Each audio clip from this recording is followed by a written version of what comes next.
J'ai commencé l'optimisme donc à 9 ans parce que j'habitais au Sable d'Olonne, donc c'est quand même la ville du Vendée Globe. Donc forcément, ça donne envie. Et mon père faisait un petit peu de voile aussi, il a fait de l'Europe et un peu d'habitable. Donc des fois, on le suivait, on l'accompagnait aux entraînements, on le suivait un petit peu sur les régates. Et du coup, en fait, c'est moi qui ai demandé à mes parents si je pouvais faire de la voile. Donc j'ai commencé sur un petit lac.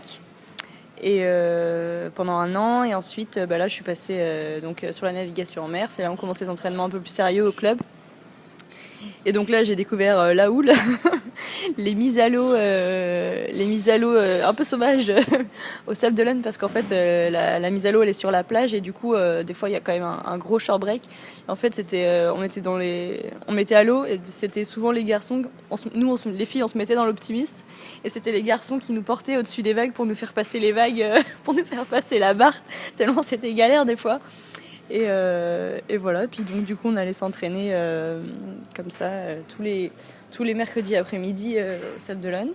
Donc là j'ai commencé la compétition, et j'y ai très très vite pris goût. J'aimais vraiment ça, j'aimais bien me battre et arriver à comprendre le vent, comprendre comment le bateau est marché pour pouvoir être devant. J'ai fait 1 an et demi de régate en Benjamin.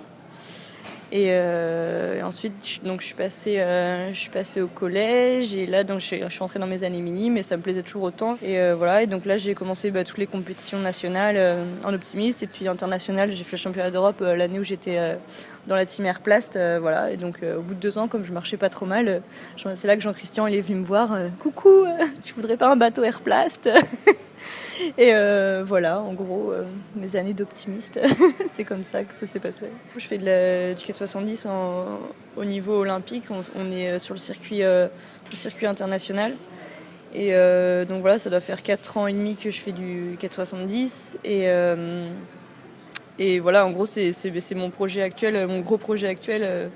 Voilà, j'ai un peu de mal à trouver des équipières en fait stables, parce qu'il y a très peu de filles. Donc là, je vais redémarrer un projet avec une nouvelle équipière. Donc voilà, faut voir comment ça va marcher. Mais en gros, on va essayer de se lancer dans une PO jusqu'à 2020. Et voilà, donc là, j'ai fait en gros celle de 2016. Mais le problème, c'est que mon équipière a arrêté en cours de route, malheureusement. Je me suis dit que ce serait dommage de ne pas exploiter le potentiel qu'on avait, parce qu'on avait commencé à faire des très bons résultats au niveau international, à tourner un peu dans les 10 au niveau mondial, 10-15 quoi.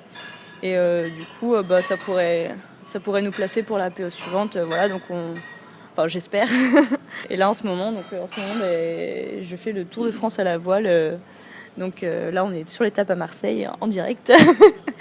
Et du coup, oui, je fais avec l'équipe Dynamique Voile Omkia.